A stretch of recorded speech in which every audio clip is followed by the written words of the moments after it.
Hello guys, good morning. Welcome back on for my educational hub. ये जो lecture है इसके अंदर हम लोग मॉलिक्यूलर स्पेक्ट्रम का जो सेकंड पार्ट है वो स्टार्ट करने वाले हैं। आणविक स्पेक्ट्रम का एक जो दूसरा तरीका है जिसको हम लोग बोलते हैं क्या, कंपन, जिसको बोलते हैं कंपन, वाइब्रेशन। तो वाइब्रेशन स्पेक्ट्रम के बारे में हम लोग बात करने वाले इस लेक्चर से स्टार्ट करेंगे, वाइब्रेशनल स्पेक्ट्रम। तो मैंने जब स्टार्टिंग में आपको मॉलिक्यूलर स्पेक्ट्रम डिस्कस किया था तो मॉलिक्यूलर स्पेक्ट्रम में मैंने एक चीज़ बताई थी आपको, ये जो मॉलिक्यूलर स्पेक्ट्रम है वो दो टाइप का है। मॉलिक्यूलर स्पेक्ट्रम, आणविक स्पेक्ट्रम जो है दो टाइप का है। मतलब मैंने जो स्टार्टिंग में बताया आपको, एक तो है रोटेशनल, मतलब घूर्णन गति के कारण, घूर्णन स्पेक्ट्रम बोलते हैं, जो कि हम लोग डिस्कस कर चुके हैं।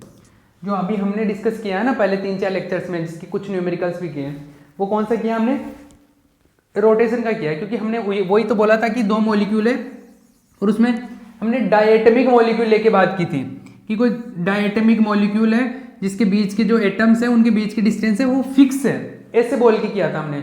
और जब फिक्स होती है तो उसको रिजिड रोटेटर, दृढ़ घूर्णक बोलते हैं। तो हमने दृढ़ घूर्णक नाम से टॉपिक पूरा पढ़ लिया। वो एक्चुअल में क्या था, रोटेशनल ही था, घूर्णन के बारे में था वो। तो कोई भी मॉलिक्यूल है, कोई भी अणु है, तो वो घूर्णन गति कर सकता है, एक तो ये बात की थी हमने। और घूर्णन गति करेगा तो इसका जो इसका स्पेक्ट्रम बनता है उसको घूर्णन स्पेक्ट्रम या घूर्णी स्पेक्ट्रम, रोटेशनल स्पेक्ट्रम बोलते हैं।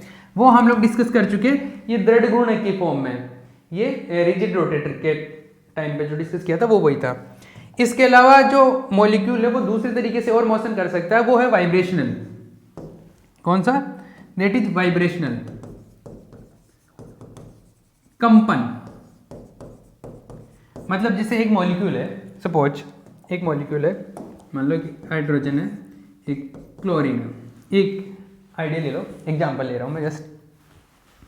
तो एक तो ये हो सकता है कि जैसे ये एक्सिस है, इसके अबाउट ये रोटेट करे, मतलब रोटेशन कर रहा है, घूर्णन गति कर रहा है। तो या तो घूर्णन गति कर सकता है एक तो ये, जिसको हम लोग पहले डिस्कस कर चुके हैं। एक दूसरा ऐसा भी हो सकता है कि हाइड्रोजन और क्लोरीन, ये जैसे दोनों एटम है, इनके बीच की ये जो डिस्टेंस है ये बिल्कुल फिक्स नहीं है, ये बिल्कुल रिजिड नहीं है। अगर दृढ़ नहीं हो, मतलब इन दोनों के बीच में भी आपस में कंपन हो सके, कंपन। जैसे नॉर्मल जब टेम्परेचर होता है कोई भी, जैसे सॉलिड मटेरियल है या लिक्विड है सपोज, तो लिक्विड है तो नॉर्मल टेम्परेचर है, नॉर्मल टेम्परेचर पर इन दोनों के बीच की जो डिस्टेंस है वो फिक्स रहती है। जैसे आर है, आर नॉट है, मान लो दोनों के बीच की डिस्टेंस कितनी है, आर नॉट। लेकिन जब टेम्परेचर बढ़ता है या किसी और वे से अगर इनके पास मॉलिक्यूल के पास, ये एटम्स के पास में एनर्जी आ जाती है, एनर्जी आ जाती है तो इनके पास में क्या हो जाता है, इनकी एनर्जी हो जाती है तो इनका क्या हो जाता है, वाइब्रेशन स्टार्ट हो जाता है। एनर्जी आ जाती है तो ये क्या करेंगे, मोशन करने की कोशिश करेंगे। मतलब जैसे ये इधर जाने की कोशिश करेगा, या ये इधर जाने की, या इधर जाने की, किधर भी जाने की कोशिश करेंगे। उसकी वजह से क्या होगा, इनके बीच की जो बंध की लंबाई है, इन दोनों के बीच की जो बॉन्ड लेंथ है उसमें क्या हो जाएगा, चेंज होना शुरू हो जाएगा। चेंज होने का मतलब है ये कम, पास में दूर, पास में दूर, कंप्रेशन या एक्सपेंशन, ये चीजें होने लग जाएगी, मतलब वाइब्रेशन, कंपन होने लग जाएगा। तो नॉर्मल टेम्परेचर पर तो ऐसा नहीं होता है, लेकिन जब टेम्परेचर इंक्रीज होता है या एटम्स या मॉलिक्यूल के पास में एनर्जी आने लग जाती है तो कंपन करना स्टार्ट कर देते हैं। अब कंपन भी अलग अलग स्पीड से कर सकता है, धीरे धीरे कंपन, फास्ट कंपन, अलग अलग तरीके से भी कंपन होता है। जैसे एक ये इधर जा रहा है तब ये इधर जा रहा है, मतलब ऐसे दोनों बाहर एक साथ जा रहे, अंदर एक साथ आ रहे, बाहर एक साथ जा रहे, अंदर एक साथ आ रहे। या दूसरा तरीका ऐसा भी हो सकता है, ये इधर जा रहा है, ये इधर जा रहा है, ये इधर जा रहा है, ऐसे। या एक ऐसा हो सकता है, ये इधर जा रहे हैं तब ये भी इधर जा रहा है, ये इधर जा रहा है तब भी ये इधर जा रहा है। तो ये ऐसे ऐसे ऐसे ऐसे, तो दो विधाएं हो सकती है, दो मोड हो सकते हैं, ये अलग चीजें हैं। लेकिन कंपन भी अलग अलग, कम एनर्जी के साथ में कंपन तो उसकी एनर्जी अलग होगी, उससे ज्यादा एनर्जी के साथ में कंपन हो रहा है तो उसकी एनर्जी ज्यादा होगी, उससे ज्यादा वाइब्रेशन, उससे ज्यादा एनर्जी के साथ में, मोर एनर्जी के साथ में वाइब्रेशन हो रहा है तो उसकी एनर्जी ज्यादा होगी। तो डिफरेंट कंपन के भी ऊर्जा स्तर बन जाते हैं। वाइब्रेशन अलग अलग लेवल पे हो रहा है, अलग अलग एनर्जी के साथ में हो रहा है, तो डिफरेंट वाइब्रेशनल एनर्जी लेवल बन जाते हैं। और जब एक वाइब्रेशनल एनर्जी लेवल से दूसरे वाइब्रेशनल एनर्जी लेवल में जाता है तो एनर्जी की या तो रिक्वायरमेंट होती है, या तो एब्जॉर्ब करता है, या तो अवशोषण करता है, या फिर ऊपर वाले से नीचे वाले में आएगा तो उत्सर्जित करेगा, एमिट करेगा। और जो उत्सर्जन या एब्जॉर्प्शन करेगा उससे क्या बनेगा, स्पेक्ट्रम बनेगा। अगर मान लो उत्सर्जन कर रहा है, एमिशन कर रहा है एनर्जी का, तो जैसे एमिट करेगा स्पेक्ट्रम मिलेगा, मतलब एनर्जी मिलेगी, फोटोन मिलेंगे, उसका स्पेक्ट्रम बन जाएगा, उसकी जो भी लाइन आएगी। तो इस तरीके से क्या होता है, कंपन ऊर्जा स्तरों में स्थानांतरण या संक्रमण जब होता है, वाइब्रेशनल एनर्जी लेवल्स में जब क्या होता है, संक्रमण होता है, क्या बोलते हैं उसको, ट्रांजिशन होता है, तो उसकी वजह से भी क्या होता है, वाइब्रेशनल स्पेक्ट्रम मिलता है, कंपन स्पेक्ट्रम मिलता है। तो ये सेकंड वाला स्टडी करेंगे अभी हम। पहले सेपरेटली हमने रोटेशन को स्टडी कर लिया सेपरेटली, कि उसमें कंपन नहीं हो रहा था, हमने ये मान लिया था कि इसमें कंपन नहीं हो रहा था, पूरा घूर्ण नहीं हो रहा है, रिजिड है ये, तो इसकी बंध की लंबाई जो है, बॉन्ड लेंथ चेंज नहीं हो रही है, ये मान के इसको स्टडी कर लिया। अब इसको अब इसकी बात नहीं करेंगे कि रोटेशन हो रहा है कि नहीं, केवल इसकी बात करूंगा। बट एक्चुअल में तो दोनों ही होते हैं, साथ ही होते हैं, वाइब्रेशन भी हो सकता है, रोटेशन भी हो सकता है। तो पहले अभी इसको स्टडी कर लेता हूं, फिर दोनों को साथ में स्टडी करेंगे, ठीक है। तो पहले वाइब्रेशन को स्टडी कर लेते हैं। वाइब्रेशन भी इजी है, डिफिकल्ट नहीं है, और छोटा है, उसके कंपैरिजन में छोटा है। तो हम लोग वाइब्रेशनल स्पेक्ट्रम के बारे में बात कर रहे हैं।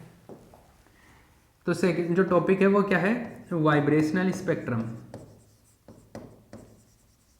वाइब्रेशनल स्पेक्ट्रा, कंपन स्पेक्ट्रम, कंपन स्पेक्ट्रम। लिखो हेडिंग,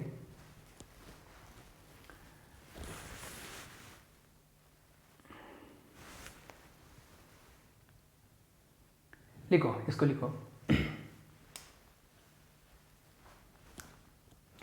ये भी जनरली हम लोग जो डिस्कस करेंगे वो डायटमिक मॉलिक्यूल के लिए बात करेंगे, द्विपरमाणु कणों। ज़्यादा भी हो सकते हैं मॉलिक्यूल में, पार्टिकल्स जो एटम है वो ज़्यादा भी हो सकते हैं, लेकिन हम लोग सिंपलेस्ट केस लेके बात करते हैं। सबसे सरल जो केस है वो है 2 एटम का जो अणु है वो डायटमिक मॉलिक्यूल, उसके बारे में बात करेंगे, द्विपरमाणु अणु की, केवल वो। जैसे उसमें भी हमने रिजिड में भी यही बात की थी कि एक परमाणु ये है, एक परमाणु ये है, 2 एटम है, एक M1 है, एक M2 है। ये सिंपल वाला केस लेके बात की थी, इसमें भी सिंपल वाला केस लेके बात करेंगे कि 2 परमाणु हैं और उनके बीच की जो बॉन्ड लेंथ है, लंबाई है, उसको ऐसे स्प्रिंग की तरह बता दिया। ये थोड़ा सा अजीब बन गया ना स्प्रिंग, कि इन दोनों के बीच की जो लंबाई है वो स्प्रिंग के जैसे, स्प्रिंग मतलब बॉन्ड लेंथ बता रहा है ये, है ना। ये R0 है नॉर्मल सिचुएशन में, जब टेम्परेचर मतलब वो कंपन नहीं कर रहा, वो सिचुएशन में। जब कंपन करने लगेगा उस टाइम पे तो इसकी लेंथ चेंज हो जाएगी। तो मान लो जब कंपन करने लग गया तो इसकी लेंथ चेंज हो गई, मान लो लेंथ कुछ और होगी, बढ़ भी सकती है किसी सिचुएशन में, कम भी रहेगी, मतलब वो तो कम ज़्यादा होती रहती है ना। मान लो ये है R है, कितनी है R, इसका मास है M1, इसका मास है M2। पहले R0 थी, अब कितनी होगी R है। मान लो इसका जो सेंटर ऑफ मास है, द्रव्यमान केंद्र, वो यहाँ पर है, सेंटर ऑफ मास। यहाँ से इस M1 की डिस्टेंस है R1 और M2 की डिस्टेंस कितनी है R2 है, ठीक है। ये चीज़ें हैं, इनके बारे में हम बात करेंगे। तो क्या हो रहा है, एक तरीके से जब बॉन्ड बनता है, बंध बनता है 2 अणुओं के बीच में, तो वो कंपन जब करता है तो कंपन करने पे क्या होता है, आप उसको बोलते हैं दोलन गति होती है, ओसिलेशन होता है। कंपन करता है तो वाइब्रेशन क्या है, ओसिलेशन ही तो है। एक मध्य बिंदु के चारों तरफ ऐसे ऐसे दोलन गति होती है, तो वो क्या है, ओसिलेशन हो रहा है ना, मतलब कंपन हो रहा है, एक तरीके से दोलन हो रहा है। तो दोलन होती है तो वो कौन कौन सी चीज़ें लगेगी, क्या डेरिवेशन होगा, वो डिस्कस करेंगे। लेकिन सबसे पहले मैं इसके बारे में बता देता हूँ, कंपन स्पेक्ट्रा के बारे में कुछ लिखवा देता हूँ। तो लिखो, हम लोग द्विपरमाणु अणु के बारे में बात करें, डायटमिक मॉलिक्यूल के बारे में। द्विपरमाणु अणु के लिए डायटमिक मॉलिक्यूल,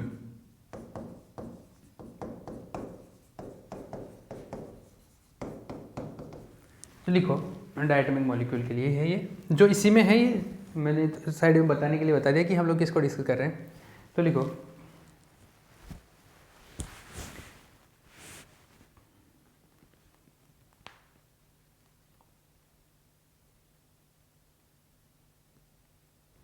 किसी पदार्थ में सामान्य ताप पर, किसी पदार्थ में सामान्य ताप पर, किसी पदार्थ में सामान्य ताप पर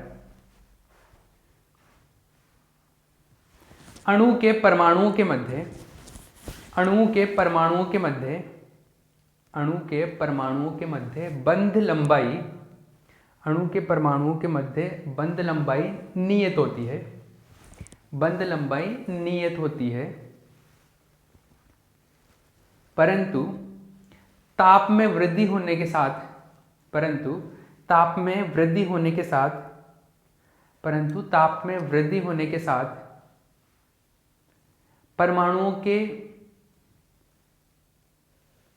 परमाणु ऊर्जा ग्रहण करके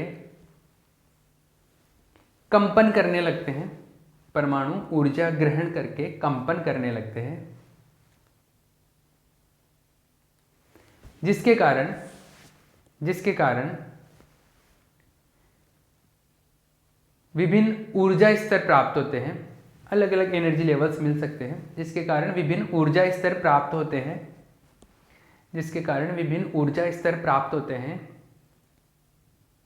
इन ऊर्जा स्तरों को कंपन ऊर्जा स्तर कहते हैं। इन ऊर्जा स्तरों को कंपन ऊर्जा स्तर कहते हैं। इन ऊर्जा स्तरों को कंपन ऊर्जा स्तर कहते हैं। जब अणु एक कंपन ऊर्जा स्तर से दूसरे कंपन ऊर्जा स्तर जब अणु एक कंपन ऊर्जा स्तर से दूसरे कंपन ऊर्जा स्तर में संक्रमित होता है। जब अणु एक कंपन ऊर्जा स्तर से दूसरे कंपन ऊर्जा स्तर में संक्रमित होता है, मतलब ट्रांजिशन होता है, एक से दूसरे में जाएगा, तो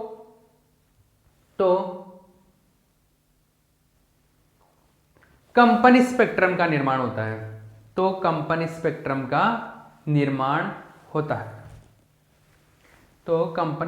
का निर्माण होता है।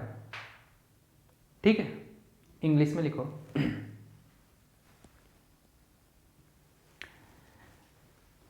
At a normal temperature,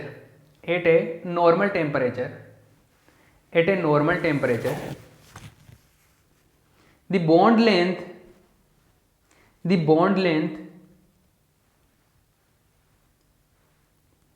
between atoms of a molecule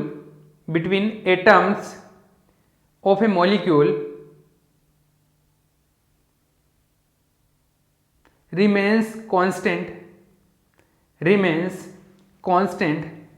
but when temperature increases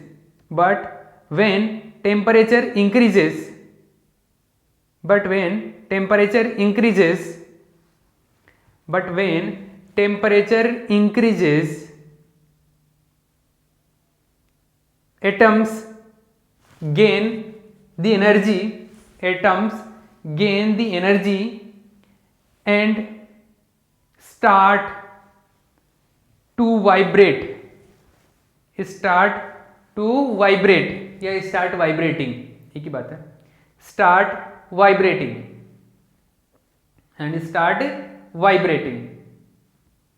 due to vibrations between atoms.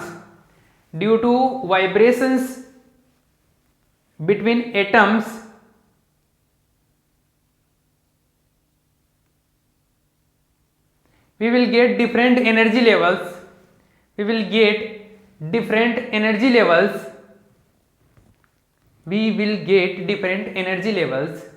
These energy levels are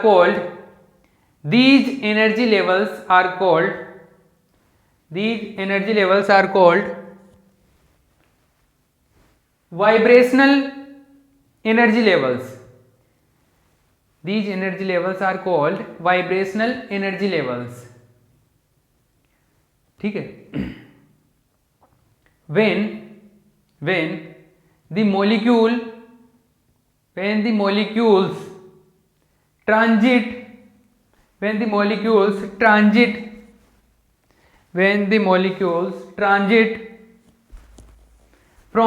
from one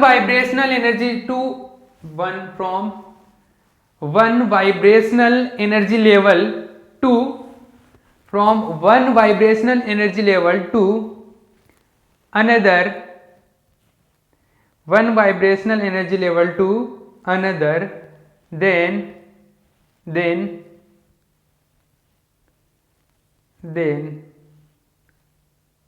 we will get vibrational spectra. Then we will get vibrational spectra. Then we will get vibrational spectra. ठीक है, clear? Okay, ये बात समझ आई कि क्या होता है। कोई भी मॉलिक्यूल है, जैसे 2 एटम का है, डायएटमिक मॉलिक्यूल है जिसमें 2 परमाणु हैं, तो नॉर्मल टेम्परेचर पे तो वो ऐसे बैठे रहेंगे, उनके बीच की डिस्टेंस जितनी है उतनी रहेगी। लेकिन जैसे टेम्परेचर बढ़ेगा, एटम्स के पास एनर्जी आएगी, वो ऑसिलेट होंगे, ऑसिलेट मतलब वाइब्रेट होंगे, ऑसिलेट होने का मतलब वाइब्रेट होंगे, वाइब्रेट होंगे, और जैसे वाइब्रेट होंगे उनके बीच की डिस्टेंस चेंज होगी। बॉन्ड लेंथ जो बंद दूरी थी वो इतनी पहले जितनी फिक्स थी उससे चेंज होगी, और जैसे बॉन्ड लेंथ चेंज होगी बंद की दूरी चेंज होगी। बंद की दूरी चेंज होने से क्या होगा, अलग अलग ऊर्जाएं संभव हो सकती है, वहाँ पे डिफरेंट एनर्जी लेवल्स हो सकते हैं, क्योंकि कोई हो सकता है कोई अणु धीरे धीरे कंपन करे, कोई हो सकता है तेज तेज करे, कोई और भी तेज तेज कर सकता है। तो अलग अलग एनर्जी से कंपन कर सकता है, डिफरेंट एनर्जी के साथ में वाइब्रेट हो सकता है। तो डिफरेंट एनर्जी लेवल्स मिलेंगे, और इन लेवल्स, इनको क्या बोलेंगे, वाइब्रेशनल एनर्जी लेवल, कंपन ऊर्जा स्तर। और इनके बीच में मतलब अगर कोई एक ऊर्जा स्तर से दूसरे ऊर्जा स्तर में जाएगा अणु, मतलब तेज कंपन से धीरे कंपन में, या और धीरे कंपन में, या धीरे कंपन से तेज कंपन में आएगा, एक एनर्जी लेवल से दूसरे एनर्जी लेवल में जाने का मतलब यही है कि फास्ट कंपन कर रहा था फिर धीरे करने लग गया, ये जो भी है। तो एक एनर्जी लेवल से सॉरी एक एनर्जी लेवल से दूसरे एनर्जी लेवल में जब मूव होता है तो क्या होता है, एनर्जी या तो एमिट करेगा या एब्जॉर्ब करेगा। तो जो भी एनर्जी एब्जॉर्प्शन या एमिशन होगा उसकी वजह से स्पेक्ट्रम बनेगा, और उस स्पेक्ट्रम को वाइब्रेशनल स्पेक्ट्रम बोलते हैं, क्योंकि वाइब्रेशनल एनर्जी लेवल्स पर संक्रमण किया है। जो एक एनर्जी लेवल से दूसरे एनर्जी लेवल पे आया ना, वन टू अनदर, तो वो कौन से एनर्जी लेवल थे, वाइब्रेशनल थे, तो कंपन ऊर्जा स्तर थे इनको, इसलिए इसको कंपन स्पेक्ट्रम बोलते हैं, वाइब्रेशनल स्पेक्ट्रा बोलते हैं। ठीक है, अब हम लोग इसका डेरिवेशन कर रहे हैं, और डेरिवेशन हम लोग सबसे सिंपल केस के लिए करते हैं, जिसमें हम लोग बोलते हैं कि 2 एटम है, एक डायएटमिक मॉलिक्यूल, एक द्विपरमाणु अणु है। तो यहाँ पर नीचे पैराग्राफ चेंज करके कुछ लिखो। माना लेट ए डायएटमिक मॉलिक्यूल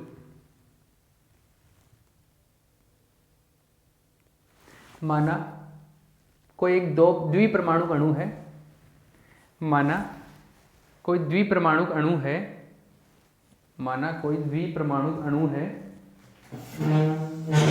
माना कोई द्विपरमाणु अणु है जिसके परमाणुओं का द्रव्यमान m1 व m2 है, जिसके परमाणुओं का द्रव्यमान m1 व m2 है, जिसके परमाणुओं का द्रव्यमान m1 व m2 है। Let a diatomic molecule, comma, the masses of atoms are m1 and m2, and the natural bond length is r naught,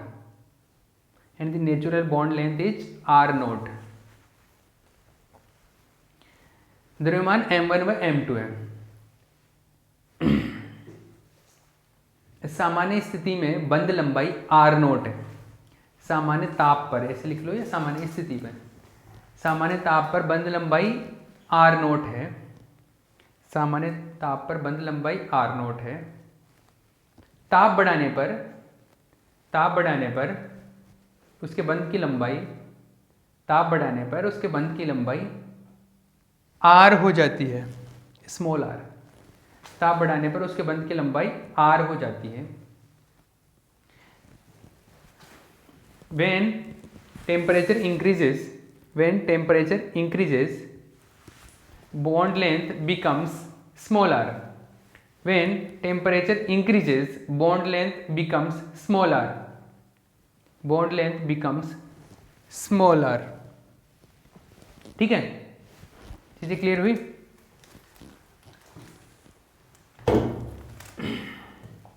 ये है भैया, इनके मास है, 2 एटम है, डायटोमिक मॉलिक्यूलर M1 M2, पहले नेचुरल लेंथ थी जो उसकी सामान्य स्थिति में नॉर्मल टेम्परेचर पर उसके बॉन्ड की लेंथ थी R0, अब टेम्परेचर इंक्रीज हुआ जैसे ही उसकी बॉन्ड लेंथ कितनी हो गई, स्मॉल r ऐसे हो गई है, ठीक है। चलो तो अब क्या करें, अब देखो जब भी कंपन होता है बंद की लंबाई चेंज होती है, तो एक तरीके से ये बंद स्प्रिंग की तरह वर्क करवाते हैं हम लोग कि बंद को स्टडी करने के लिए, बॉन्ड को स्टडी करने के लिए 2 एटम्स के बीच में जो भी बॉन्ड है उसको एज ए स्प्रिंग ट्रीट करो कि वो स्प्रिंग की तरह काम कर रहा है। तो स्प्रिंग, क्योंकि ऑसिलेशन स्प्रिंग में होता है तो बंद में भी ऑसिलेशन होता है, तो बंद बॉन्ड जो है वो एक एज ए स्प्रिंग वर्क कर रहा है, क्योंकि वो ही दोनों में दोलन गति ऑसिलेशन होता है। तो ये जो दोलन गति हो रही है, ऑसिलेशन हो रहा है, तो हम लोग क्या कर रहे हैं कि एक ही सेंटर ऑफ मास, इससे इसकी डिस्टेंस जो है r1 है, इसकी कितनी है r2 है, ये इसका द्रव्यमान केंद्र है।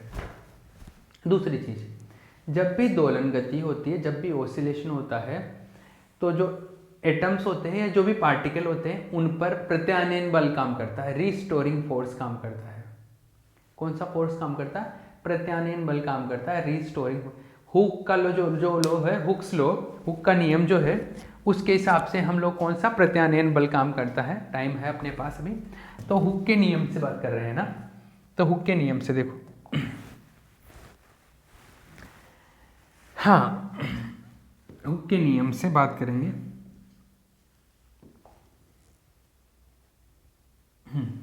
देखो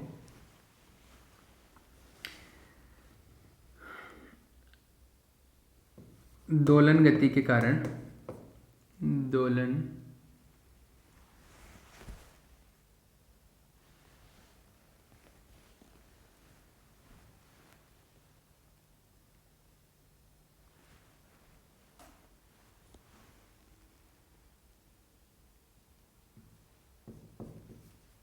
दोलन गति के कारण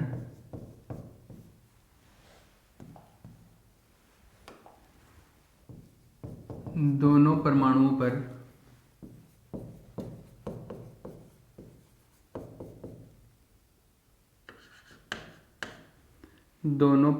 पर प्रत्यानयन बल कार्य करता है, बल कार्य करता है। Restoring force will work on both the atoms, due to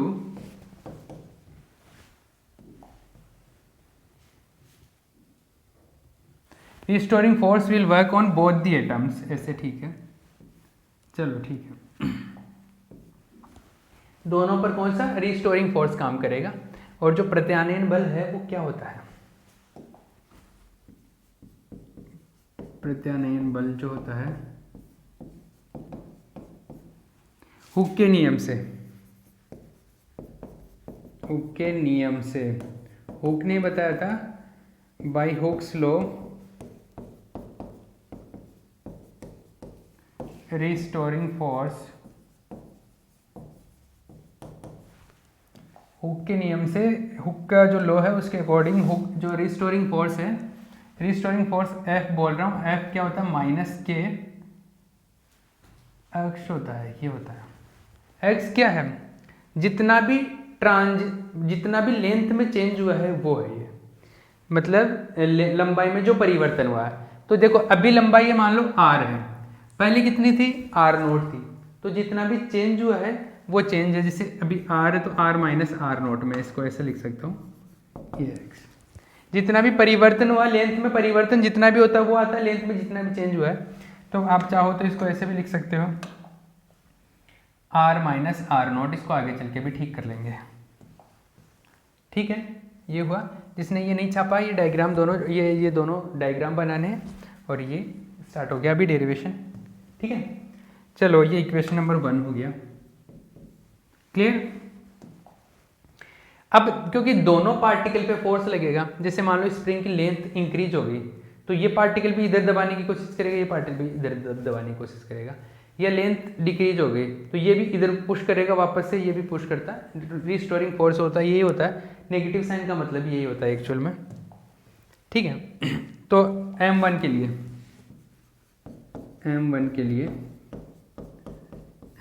लिए ये F1 minus k r minus r note. अरे लेंथ तो दोनों के लिए सेम ही चेंज हुई है ना, यहाँ पे तो सेम ही आएगा, लेंथ तो जितना लेंथ में चेंज हुआ है वो है ये आएगा M1 dr1 d2 r1 dt square. या इसको एक स्टेप और लिखूँ मैं, एक स्टेप और लिख लेता हूँ इसको ताकि अच्छे से क्लियर हो जाए। इसको लिखेंगे M1 A1 is equals to minus k r minus r naught. M1 A1 को क्या लिखेंगे, d2 r1 अपॉन dt square is equals to minus k r minus r naught, equation number 2, right. ये M1 के लिए हो गया। इसी वे में M2 के लिए, फॉर M2 के लिए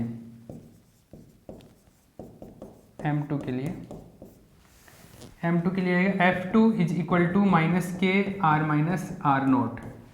यह आएगा M2 A2 is equal to minus k r minus r naught, यह आएगा, ठीक है। और इसके लिए भी अगर मैं बात करूँ तो यह आएगा M2 D2 R2 upon dt square is equal to minus k r minus r naught. हाँ, ये आ गया इक्वेशन नंबर 3।